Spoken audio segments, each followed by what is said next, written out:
ఇది సాధ్యమని కొంతమంది అడుగుతారు. సాధ్యం. మీరు ఒక్కసారి చూడండి. 2 ఏళ్లలో మా పేదవాళ్ళకి 1,50,000 కోట్ల రూపాయల సంక్షేమ కార్యక్రమాలకి ఇచ్చాను. 1,50,000 కాదు, ఎంతైనా ఇవ్వాలనుకుంటున్నా. కానీ ఖజానా ఖాళీగా ఉంది. మళ్ళీ సంపాదిస్తా. నేను కష్టపడేది మీ అందరి కోసరం తప్ప కొంతమంది కోసరం కాదని మరొక్కసారి విజ్ఞప్తి చేస్తున్నా. మళ్ళీ కష్టపడితే ఇంకొక పక్కన ఆదాయం కూడా రావాలి. ఆదాయం రావడానికి అభివృద్ధికి 1,34,000 కోట్లు ఖర్చు పెట్టాం.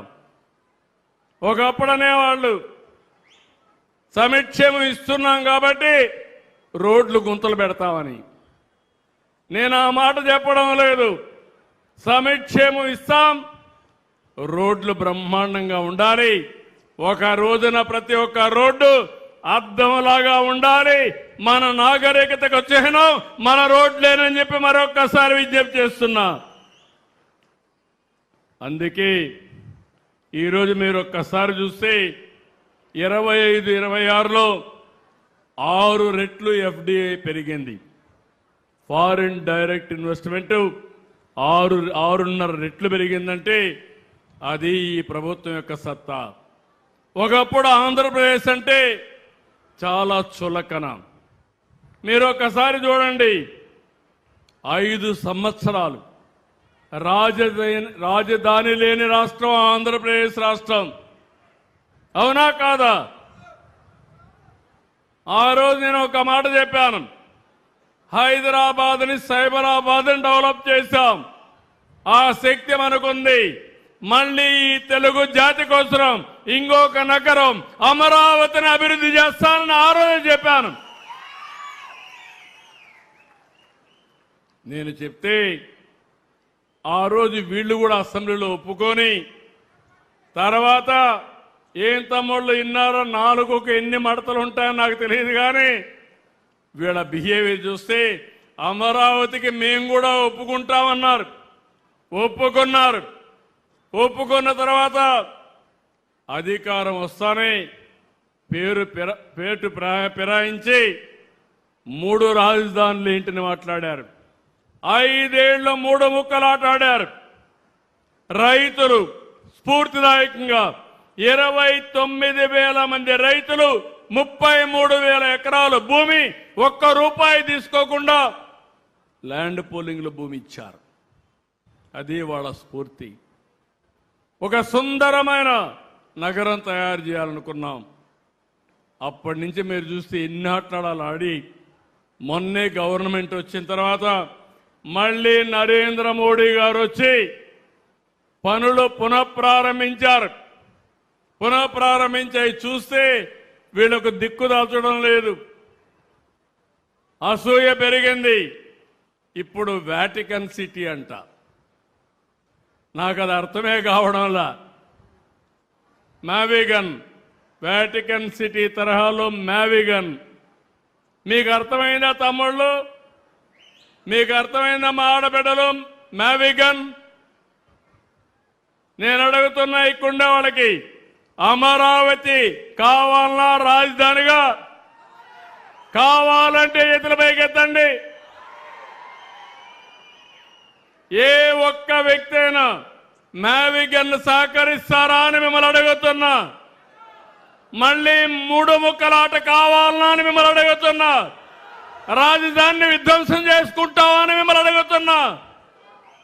ఒక వ్యక్తికి ఇల్లు ముఖ్యం, రాష్ట్ర సమాజానికి రాజధాని ముఖ్యం. ఈరోజు తెలంగాణ ఉంది, హైదరాబాద్ మా రాజధాని అంటారు. కర్ణాటక ఉంది, బెంగళూరు మా రాజధాని అంటారు గర్వంగా. మొన్నటి వరకు అది కూడా చెప్పుకోలేకపోయాం. ఇప్పుడు మాట్లాడుతున్నారు, డబ్బులు ఎక్కువ ఖర్చు పెడుతున్నారని మాట్లాడతారు. సన్నాయి నొక్కులు నొక్కుతారు. ఎవరైనా భూమి ఇస్తామంటే ఇవ్వనీయకుండా అడ్డంకులు సృష్టిస్తారు. ఎన్ని అడ్డంకులు సృష్టించినా నేను ఎక్కడా రాజీ పడను. రేపే మీరు చూస్తే 13వ తారీఖున రాజమార్గం యాక్సెస్ రోడ్డు ఫస్ట్ రోడ్డు రాజధానిలో వస్తా ఉందని మీ అందరికీ హామీ ఇస్తున్నా. దీనివల్ల లాభం మీరు ఒకసారి ఆలోచిస్తే సంపద సృష్టించబడుతుంది, రాష్ట్రానికి ఆదాయం పెరుగుతుంది. ఆదాయం పెరిగితే సంక్షేమాన్ని ఇంకా ఎక్కువ ఇచ్చే అవకాశం వస్తుంది. ఆ విషయంలో ఎక్కడా రాజీ పడవని చెప్పి కూడా నేను మీకు తెలియజేస్తున్నా. నేను ఒక విషయం ఇక్కడ మీకు చెప్పాలి. నేను రాజకీయాలు మాట్లాడకూడదు అనుకుంటున్నాను, కానీ అవతల పార్టీ చేసే అరాచకాలు మీకు చెప్పకపోతే మీరేమనుకుంటారంటే వాళ్ళు చేసేటన్ని బాగానే ఉన్నాయి, పర్వాలేదు అనే పరిస్థితికి మీరు వస్తారు. అది సమాజానికి చాలా ప్రమాదం. నేను మీరు చూస్తే రాష్ట్రానికి పోయిన ఇమేజ్ మళ్ళా తీసుకొచ్చి ఆంధ్రప్రదేశ్ బ్రాండ్ని కాపాడుతున్నాం. వీళ్ళు చేసే పనుల వల్ల రాష్ట్రానికి మళ్ళీ బ్యాడ్ ఇమేజ్ వచ్చే పరిస్థితి వస్తూ ఉంది. మీరు ఒక్క విషయం నేను చెప్పాను, డిఎస్సి నేను మొదటి సంతకం పెట్టాను.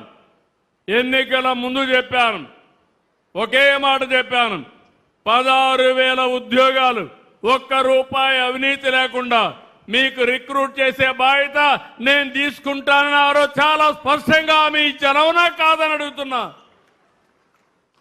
అయిన తర్వాత 300 పైన కేసులు వేశారు.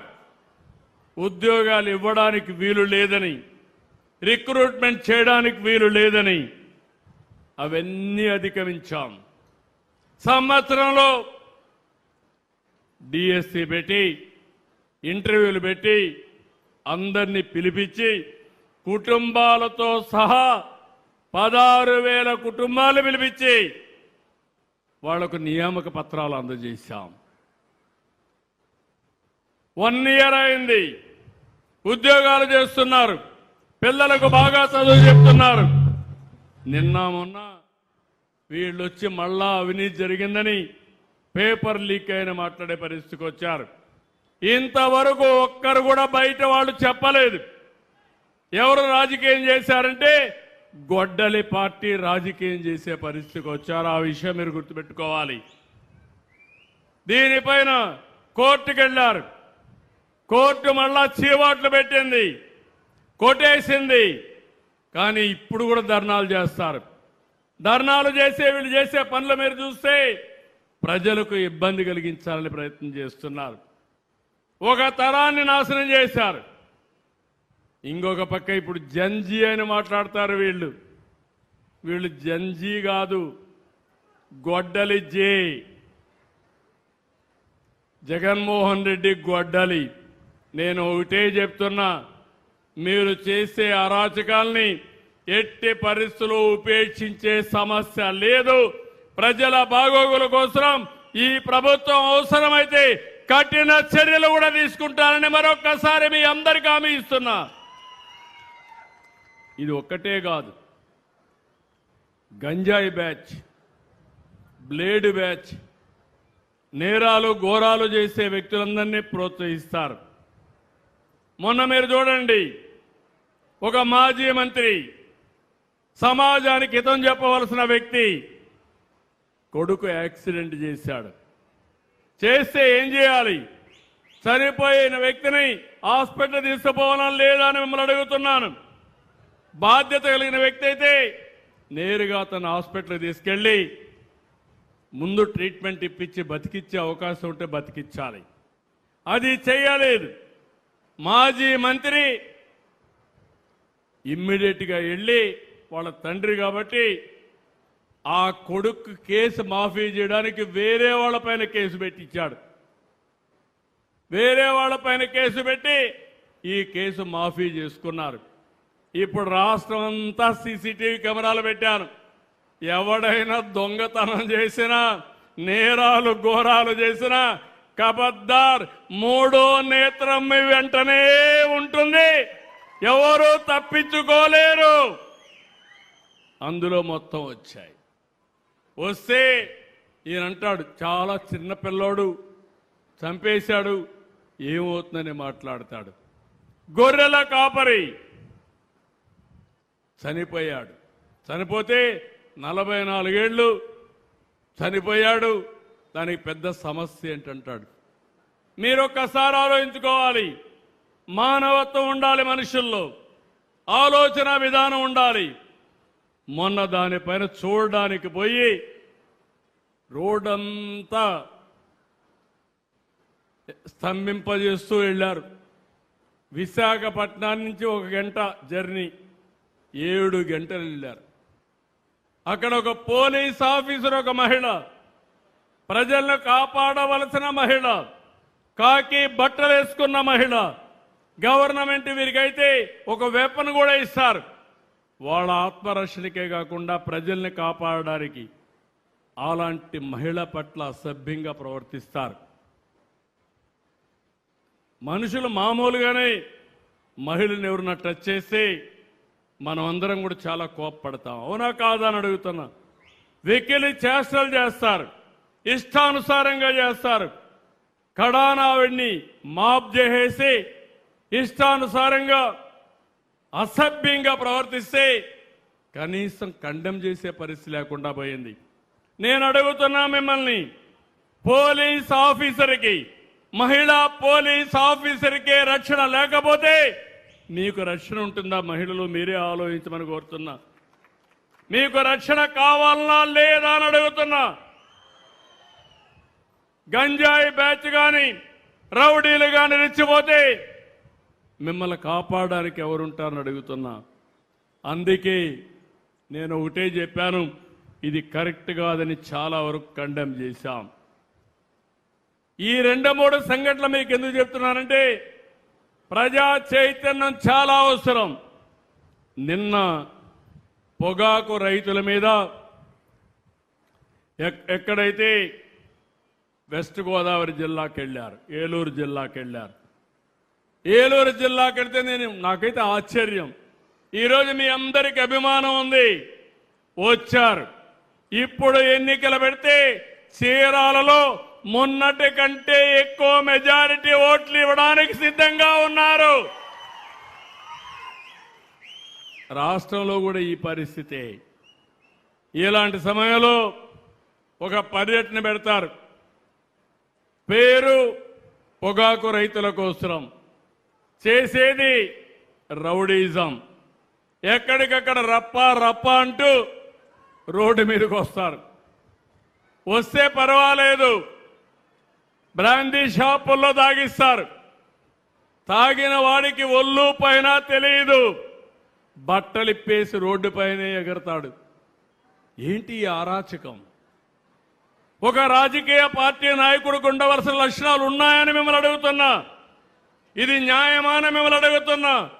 ఈ ప్రభుత్వం కానీ చర్యలు తీసుకోకపోతే ఎవరికి రక్షణ ఈ రాష్ట్రంలో ఉంటుందని అడుగుతున్నా. వచ్చిన బ్యాచ్ పోయి టొబాకో ప్లాట్ఫామ్ మీద టొబాకో మొత్తం దొక్కేస్తారు, పొగాకు మొత్తం దొక్కేస్తారు. రైతులు కుయ్యో మొర్రో అంటే పట్టించుకునే పరిస్థితి లేదు. తాగిన వాళ్ళు పోయి ఒక షాప్ మీద పడి ఒక హోటల్ని ధ్వంసం చేస్తారు. ఈరోజు చూశాను, వీళ్ళు ఇష్టానుసారంగా తోచుకొని పోతే ఒక అతను హాస్పిటల్లో అడ్మిట్ అయి ఈరోజు ఆయన చనిపోయాడు. ఎందుకు నేను ఈ విషయాలు చెప్తున్నానంటే లా అండ్ ఆర్డర్ కాపాడవలసిన రాజకీయ పార్టీలు, సభ్యతగా ప్రవర్తించవలసిన రాజకీయ పార్టీలు అసభ్యంగా ప్రవర్తించే పరిస్థితికి వస్తున్నాయి.